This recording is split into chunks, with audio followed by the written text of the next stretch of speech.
Қазақ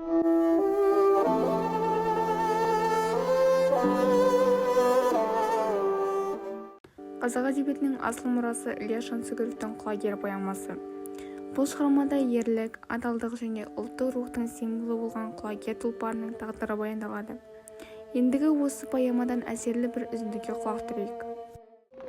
Қамшылап екі жаққа алма кезек, баласы көк түйгіннің қақты безек, көк атты осы арада артқа тастап жөнелер құлагерге осы кезет.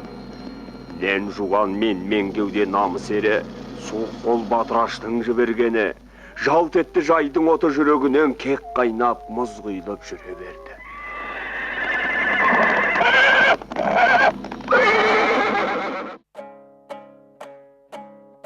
Ілияс Жансүгіровтің құлагер поэмасы. Қазақ халқының арман мақсаты, рухани дүниесі мен еркіндігін дәріптейтін құнды мұра.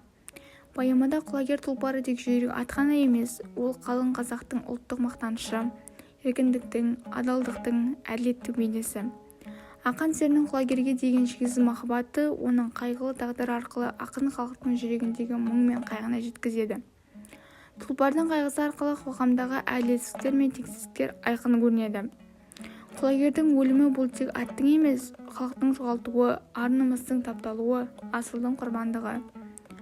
Ақан серінің ішкі күйзелісі мен жан жарасы оқырманды терең ойға салады. Ақын өзінің поэмасындағы табиғаттың сұлулығын, адамның ішкі жан дүниесін шебер бейнелеп, сол заманның әлеуметтік жағдайын нақты жеткізе білген. Әсіресе құлагердің өлімінен кейінгі ақанның қайғысы мен өкініші, оның еркіндік пен әділетке деген талпынысы көптеген ұрпаққа үлгі болып қала береді. Бұл поэма қазақ халқының ұлттық болмысын, тәуелсіздікке деген ұмтылысын, әділетке деген сенімін дәріптейтін туынды. Ілияс Жансүгіровтің шығармасы ұлт руханиятының алтын қазынасы.